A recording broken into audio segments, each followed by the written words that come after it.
Hi, my name is Scott Skogerboe, and I'm here today, guest of Jim Tolstrup here at the High Plains Environmental Center. And I was asked to come here because I'm the one who grew most of these fruit trees that are now planted here in this demonstration fruit orchard. And the High Plains Environmental Center wanted to feature the fruit trees that once were so prevalent in Larimer County. During Pioneers' days, there were thousands of acres of orchards here. Loveland specified, Loveland mostly had cherry trees. Fort Collins area, they had lots of apple orchards. And as a young man growing up in Fort Collins, I would go around the neighborhoods and sample all the apples, and when I grew to be a man, I decided I wanted to have an orchard. So I started collecting all the varieties that were around here, going to the CSU library and finding this old Colorado Agriculture and Mechanical, Colorado A&M had made recommendations for our climate based on the work of the pioneers. And so one of the most important places that helped me in knowing which varieties to start my collection was the USDA Horticulture Station in Cheyenne, Wyoming. And up there they had started planting fruit trees in 1929 and continued on for 4 decades before they wrote their recommendations. They tested 5,000 different types of fruit varieties, from cherries, apples, pears, plums, apple crabs, and all kinds of small fruits, and then made the recommendations. And so those are the ones that I started collecting. And so I'd like to tell you the story. Many of them have very interesting histories. The first one on the list is called Hass. And Hass was an apple that came out of St. Louis, Missouri. And it was planted on the grounds of Gabriel Saray, who was one of the founding members of St. Louis. And it was named Hass in 1850s, and then pioneers brought it west, because where did they stop for supplies? St. Louis. And they brought it here, and by 1892, a Colorado pioneer by the name of Charles Pennock. We might have heard of him from Pennock Pass up that goes to Pingree Park.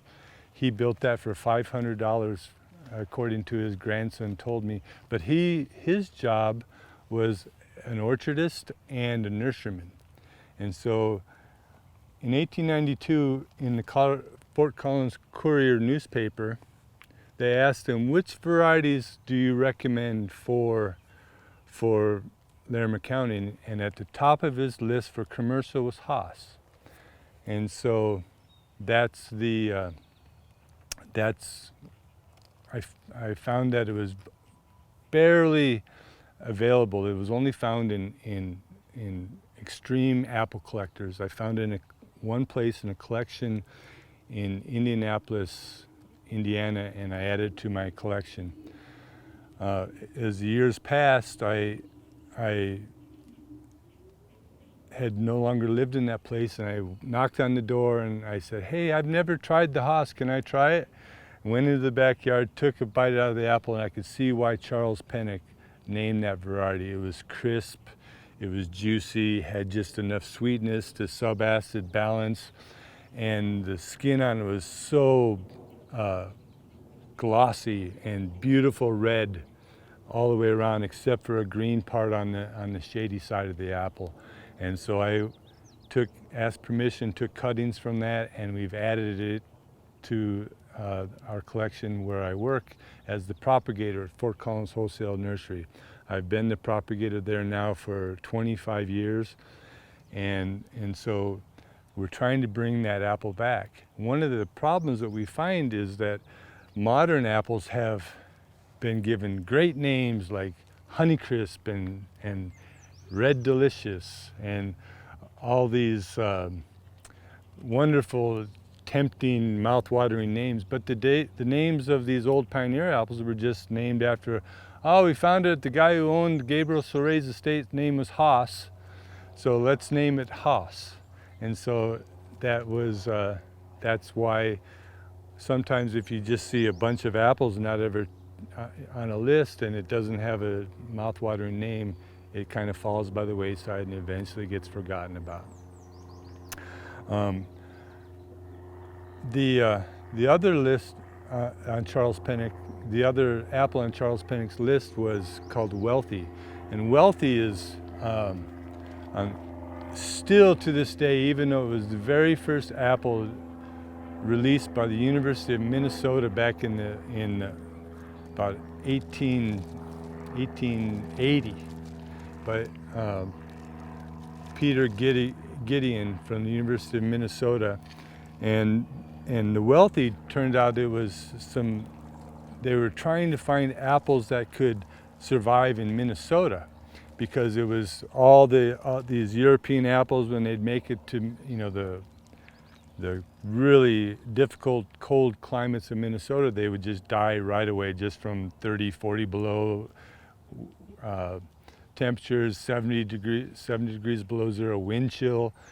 And so Peter Gideon said, well, if we can cross some real cold hardy Siberian crab apples with edible apples, we can get ones that survive. So he got some seed from an orchard in Bangor, Maine. It was called the cherry crab, and planted them out, and that became Wealthy. So from a crab apple, that crab apple had evidently somewhere in Maine's a cold place as well, had been pollinated by an unknown apple in the orchard by the bees.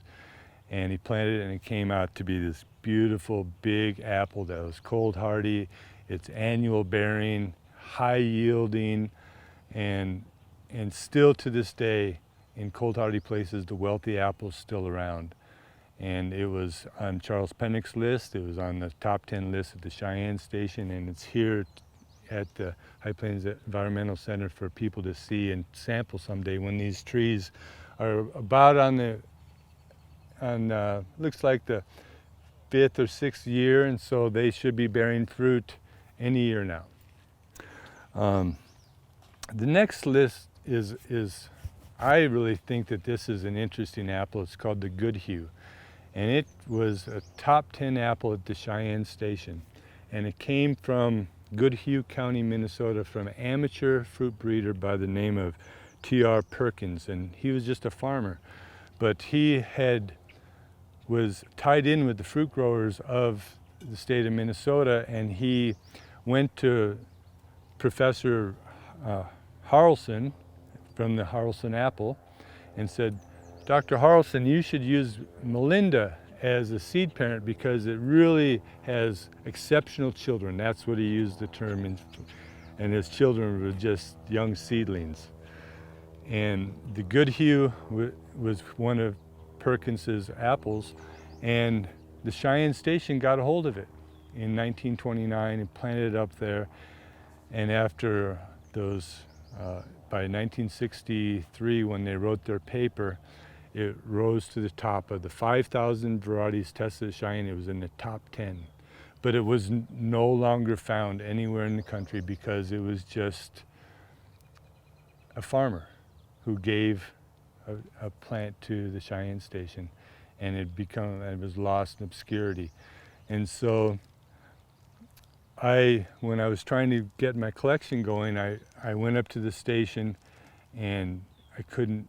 Most of the trees had been bulldozed after 1962 when the paper was written, and just a few were left behind. Gene Howard, the last director of the Cheyenne Station, had tried to preserve the 50 best, not just the top 10, but the 50 best, because he thought once these trees are gone, there's probably going to be very difficult people to find these varieties. So he put ribbons around the 50 best, and then let the bulldozers come in, because it was a USDA station and they had already made their recommendations. They had already learned what they wanted to learn, and it was expensive to the taxpayers. So unfortunately they bulldozed the 5,000 trees, left 50 behind.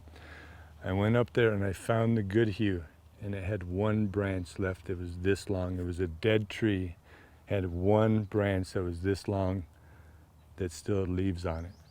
And I knew that if I didn't propagate it and save it, that tree was going to be dead within a year or two. And sure enough, that's what happened.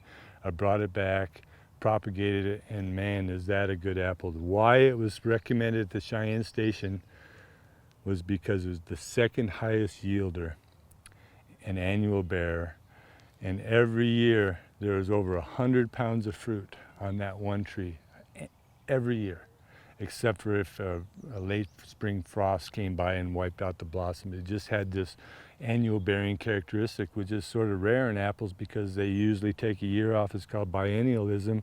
One year they have a fruit, the next year they don't have fruit, so that the energy produced by the leaves in the process of photosynthesis can just still build the tree up and it can regain its strength.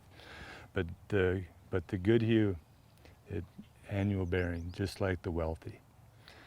And so what I found is that it's one that's perfect for making cider because it's got too much acidity. It's too sour for most people for fresh eating, but for making a cider out of it, it's perfect to blend with the other sweet apples you might have in your orchard, just to have a really complex flavor for it. So I think the best use for the good hue would be to make, cider. Gravenstein is one that's one of my personal favorites. Prior to getting my degree in horticulture, I was in the Army and I was stationed at the Presidio San Francisco in California. And in California, in Sonoma County, above San Francisco, there's a highway called the Gravenstein Highway. And it's because there is where this Danish apple Gravenstein was at its finest. And every year, when the Gravensteins came in, the grocery stores are filled with Gravenstein. And man, when you have a freshly picked Gravenstein, you want to have it in your yard. It's such a delicious apple. And so first thing I did was I ordered a tree from my mom in Fort Collins, planted it there, and that tree's still there, and that was back in the 80s. And about 6 years ago or so, I read in the Los Angeles Times, they had talked about how in Sonoma County, California, the orchards of Gravensteins are being ripped out, trees cut down, and instead of growing apples, they're growing wine grapes. Because right next to Sonoma County is the famous Napa Valley, and the conditions are so similar that a Sonoma County wine is nearly or just as good as the Napa Valley, and the orchardists or the vineyardists can make so much more money. And so the Los Angeles Times talked about the last 20 acres of the Gravenstein apple in Sonoma County. So I wrote Mr. Walker from the Walker Apple Orchard a letter, and I said, enclosed is $35. I would love to preserve that apple. And so he took the $35 and sent me the sign, and I grafted it, and it's standing right over there. And I don't know if those 20 acres are still there, but once Mr. Walker's gone, maybe his family will continue those Gravenstein apples, but maybe not. It all depends. But it's still alive here at the High Plains Environmental Center. There's a very interesting apple called the Maiden Blush, and in Fort Collins on East Drake Road, there was an old farm there. And the farm was ripped down in the 70s, and apartment complexes were built up. But wherever there was an apple that didn't fall where there was going to be a parking lot or an apartment building, they left the apples. And I driving by there one day and I see this apple tree just loaded with yellow apples with a pink edge on the sunny side, wherever the sun ripened that flesh. And man, that was such a good apple. So I went and propagated it, and I didn't really know what it was. And so this is just a educated guess. I think it's maiden blush, judging from the trunk of the tree. It was this big around, and all the apples that were available during that time, you know, 100 years ago. So that's what we think it is. And so I went back the very next year to get some more signs because I wanted to make more trees, and the tree had been cut down. So there shows you is that sometimes you think, oh, I'll just get it next year. Sometimes you don't have that next year. Sometimes it's lost forever just because of the age of the tree. And the reason it was cut down is because it was rotten in the middle.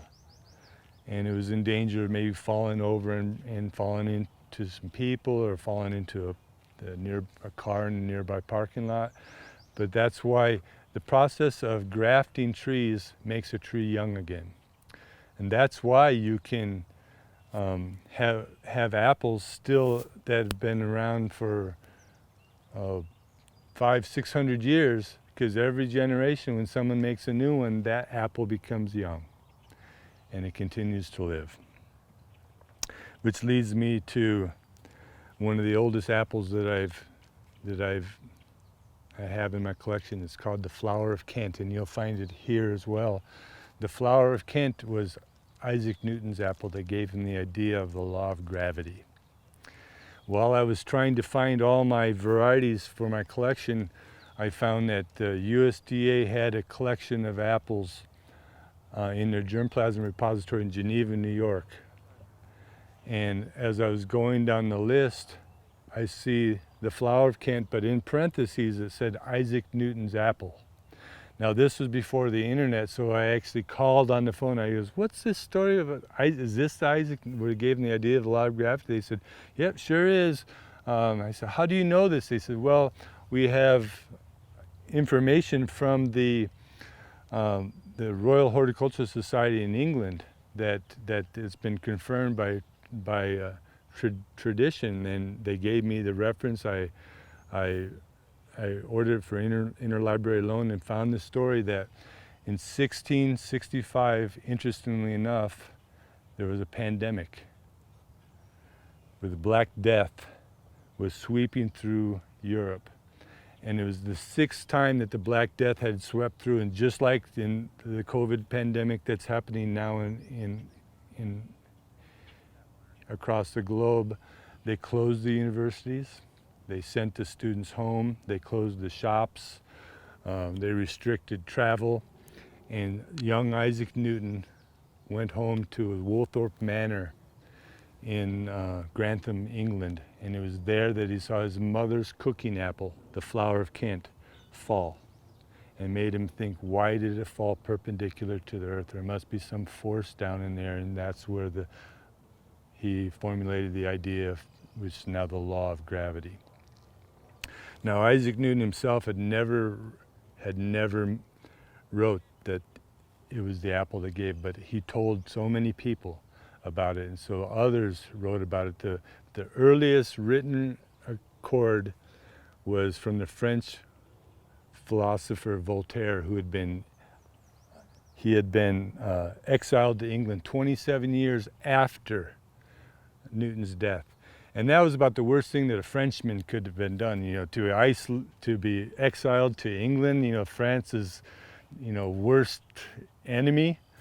But it was actually turned out it was cultural exchange at that moment, because Voltaire, an intellectual, didn't know about Shakespeare. He didn't know about the works of Isaac Newton. And so, being the inquisitive mind of Voltaire, he asked, what was the apple? And he knew that was the Flower of Kent. And so in one of his earliest writings, he wrote the name of that apple. And so I requested signs from the USDA, and here it is at the garden, so you can see it as well.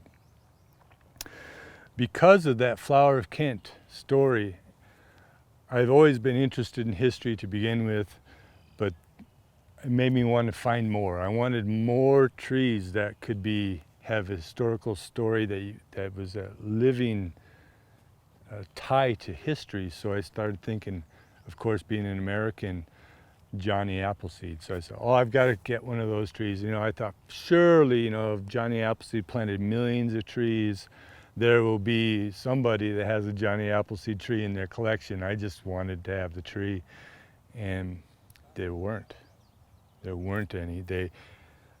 I quickly learned that the reason why Johnny Appleseed apple trees weren't around is because they were wild trees, which were just seedlings, and then he planted seed off of these wild trees, and so some of them were good, some of them were bad, some of them converted to crab apples, some of them were mushy, some of them fell off the tree too much, and then by the time Ohio and Indiana, which is the two states that Johnny Appleseed mostly did his planting, became civilized, the cultivated apple, the grafted apples started coming in, and they were superior to the apples that Johnny Appleseed planted, so they kind of were allowed to get old and die, and then the towns, the villages grew bigger, and the apples got in the way, and they just were discarded. But by 1961, I learned that there was one tree still alive, and it was in Ashland County, Ohio, and it was in the front page of the Cleveland Plain Dealer. It says, the last tree of Johnny Appleseed. And that was 3 years after I'd given up my hope. And I'd gotten a book from my wife for my birthday present. It's called The Book of Apples, and that was my hint. One tree still alive in 61. So I found a woman who knew about it. She was the reference librarian at the Ashland, Ohio library. And she said, oh, that tree unfortunately died in 1965, but the man whose farm it was on is still alive. Let me look up his phone number, or I'll give him a call, and his name is Roy Funk. I called him up and I said, Mr. Funk, I introduced myself, told him I was looking for it, that last tree, and he goes, oh, that tree was real, that was the pride of our farm, we bought the farm in 1959, and so it was alive for a few years after that, but it unfortunately died, but I still have pieces of the wood from it. I said, did anybody ever get cuttings from that tree? He goes, I think they did. And he said, hey, Dorothy, get the scrapbook out. I've written in the scrapbook about who took cuttings. Well, what happened was there was a seventh grader from Brunswick, Ohio, and he wrote it in his scrapbook. That was the only one to ask for cuttings. No professors from Ohio State, no nurserymen, no interested orchardists, even though it was the front page of the Cleveland Plain Dealer, Ohio's leading newspaper. A seventh grader asked for cuttings, and he was from Brunswick, Ohio, and that was my second lead. So I called up the school district in Brunswick and called, and this is before long distance got to be free. It was long distance was expensive, and my long distance bill was $300. I remember, God, $300.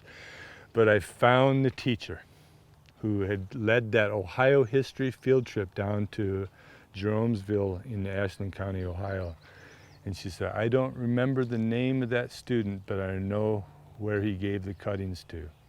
And he was a local orchard by the name of Bill Eisen, and he had an orchard and an apple pie bakery. He turned his apples into apple pies. So I called that Mr. Eisen's, and he still had the tree in front of his bakery in Brunswick, Ohio. And he was kind of a stoic man, was man of few words, and so I asked him, is the tree any good? And he said, oh, I suppose. So was it good for fresh eating? He goes, oh, heavens no. Is it good for making apple pies? He goes, no, it's not sweet enough. I said, well, what is it good for? And he goes, well, it's excellent for chucking at cats.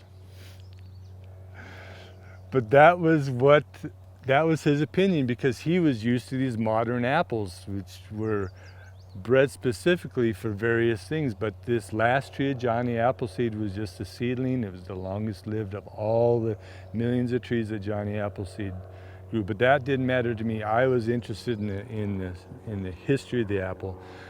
And when my trees grew up and I was able to get the tree at my house to give its first crop, it's actually pretty decent apple. It's red, it's attractive, it's sweet, it's crispy, it has some juiciness to it, but it's bland. So I think that's what I was talking about. It's like a bland red delicious. But as far as that, I think that if you blended that with other apples to make a cider, imagine having an apple cider made with the last tree of Johnny Appleseed. So the next apple is an interesting one for Colorado pomology. It's called the Colorado orange apple. And it was found by Judd and Addie Schoenmeyer from the Cortez, Colorado. And they have a really interesting program. It's called the Montezuma Orchard Restoration Project. And their idea, it's a nonprofit that they've started, is where they're trying to rescue the old orchards species that were grown here in Colorado, specifically in Montezuma County where Cortez is. There at one time were 8,000 apple trees in Cortez, and it was a big orchard area back in the days before interstate trucking, and so the people who lived in that part of the world would get their apples from the orchards in Cortez. And as the years went by, interstate trucking came in. It was too expensive to make it to the Denver, Albuquerque market, and so they just was economically unfeasible. And the trees just got old and started dying, and Jude and Addie, they saw, well, these need to be rescued because there's so many old varieties that aren't around anymore. So they started going from orchard to orchards and propagating them and planting them. In the meantime, they had these old records, and they had ones that specifically did well in state fairs and were recommended by old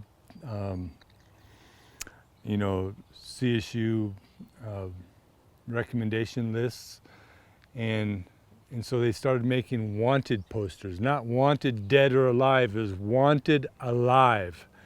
And so they'd stack them, put them around the states in grocery stores and in gardening clubs, and they started getting calls. And they said they were looking for this apple called the Colorado orange. And it was from the 1870s, and it was from Fremont County, Colorado, where Canyon City is. And they got a call, and sure enough, it matched the descriptions. There is no DNA sample of it, so they don't know if they for sure have it or not, but because there were wax castings that are in the collection at CSU in the horticulture department that matched it perfectly.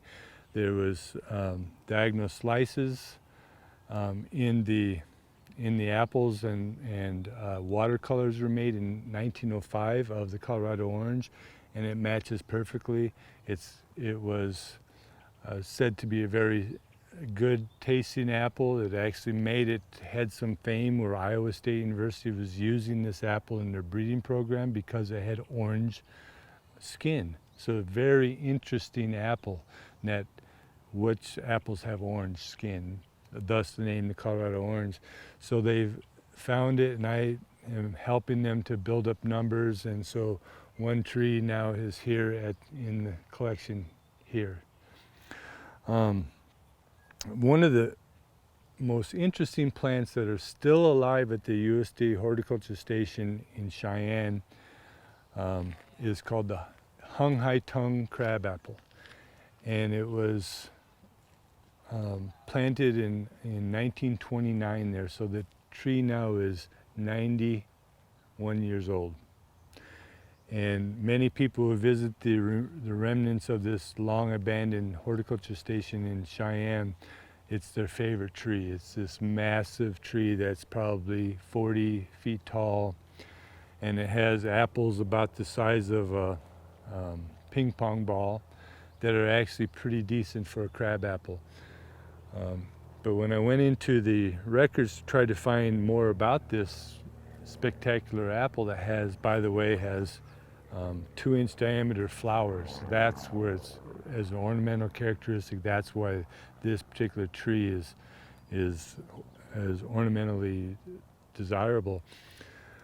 We found that there was a famous explorer by the name of Dorset who'd went to China in 1927, and that was the time when during the Chinese Revolution, when Chiang Kai-shek was chasing around Mao Tse-tung, and who was going to win the Civil War was still touch and go.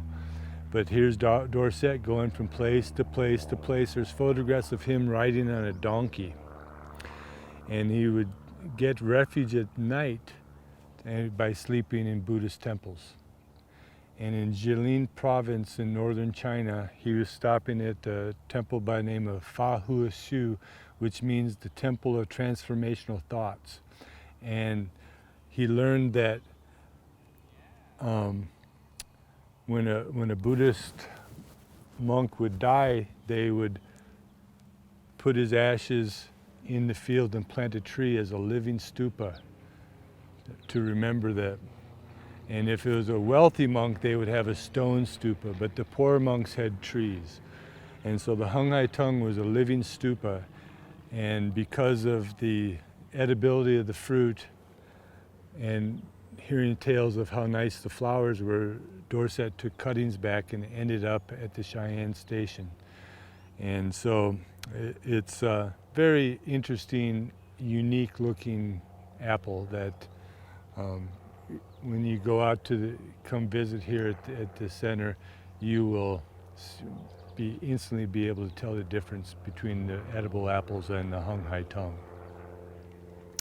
Another apple that came from the work of the list of Charles Pennock in Fort Collins in 1892 was called the Utters Red, and that was another commercial apple. It was another 1850 apple from Wisconsin. And it's still not very much history is known of this tree other than what I've just told you, but as a commercial apple and being recommended so long ago and still around to this day, it's a decent apple to have in your collection. There is an apple that I think is one of the most interesting stories to me. It's called the Renown. The Renown apple is still alive at the Cheyenne station. I said earlier that they'd grubbed out, bulldozed 5,000 fruit trees and they left 50. Well, the rest of the story is that in 1974 the station was closed and the station abandoned. So since 1974, so what is that? That's 46 years ago, these trees at the Cheyenne station haven't been watered until recent history. 46 years surviving on natural precipitation, and this apple Renown is still alive. Where many of the 50 trees that were left over have died of drought, had died of not being able to handle 40 plus years of 15 inches of moisture a year. But the Renown is still there. So I went into the records to find out more about it, and it was sent in 1936 from the Indian Head, Saskatchewan Agriculture Canada research station up there. And the story behind this was that when the Canadians were trying to populate the prairie provinces, they had a Homestead Act just like America did. But into the 1930s, they still had homesteads to be had up there because it's such a harsh climate. It's north of North Dakota, north of Montana, all these prairie provinces. And when families would go up there, it was just grasslands and the wind and the cold and the 50 below zero, and the plants that they brought with them from eastern Canada or elsewhere didn't survive. So Ag Canada says we need to do something about that. So they started breeding plants, testing plants in all these horticulture stations there. And apples were such an important thing, so they did the same thing that Peter Gideon did in Minnesota. They crossed hardy crab apples with hardy apples with the hopes of coming up with something that would live. Well, the Renown was one of them. And how they came to that, to name it Renown, was during the 1930s. You remember the Great Depression was going on. It didn't just affect America, it affected Canada as well. And so in Indian Head there was an orphanage, not because the parents had died, but because the parents couldn't care for their children. While they were looking for work, they had to travel far and wide to find work, so they let the government care for their kids while they got back on their feet.